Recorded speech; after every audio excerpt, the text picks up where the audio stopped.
تحمض عملیه باختن الکترون و یا بلند رفتن نمبر اکسیدیشن یک اتم و یا آیون در جریان تعاملات کیمیاوی می باشد. ریدکشن یا ارجاع عملیه گرفتن الکترون یا کاهش نمبر اکسیدیشن یک اتم و یا آیون را در جریان تعاملات کیمیاوی گویند. چون عملیه اکسیدیشن و ریدکشن همزمان صورت می گیرند، پس به این نوع تعاملات کیمیاوی تعاملات ریدوکس هم گویند.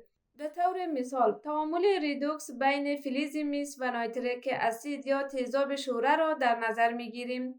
در نتیجه این تعامل مس اکسیدیشن شده، یعنی 2 الکترون از دست می دهد و نمبر اکسیدیشن مثبت 2 را به خود اختیار می کند. در مقابل نیتروژن در ترکیب مرکب نیتروژن دی اکساید ارجاع شده و نمبر اکسیدیشن آن از مثبت 5 به مثبت 4 کاهش می یابد.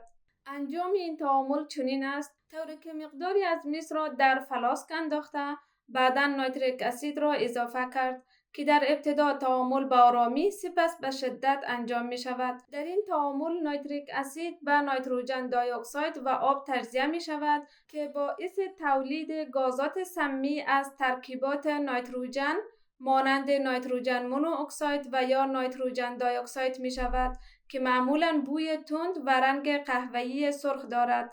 در نتیجه تعامل فلز مس حل شده و محلول سبز رنگ را تشکیل می دهد. تعامل مس با نیتریک اسید از جمله تعامل اگزوترمیک ریدوکس است. اما در هنگام اجرای این تعامل به دلیل تولید گاز سمی استفاده از تیزاب شوره و اگزوترمیک بودن آن باید از هود محصور کننده و وسایل شیشه‌ای مقاوم حرارتی، دستکش، عینک، چپن استفاده صورت گیرد، یعنی تعامل در یک محیط کنترل شده و با تجهیزات ایمنی انجام شود.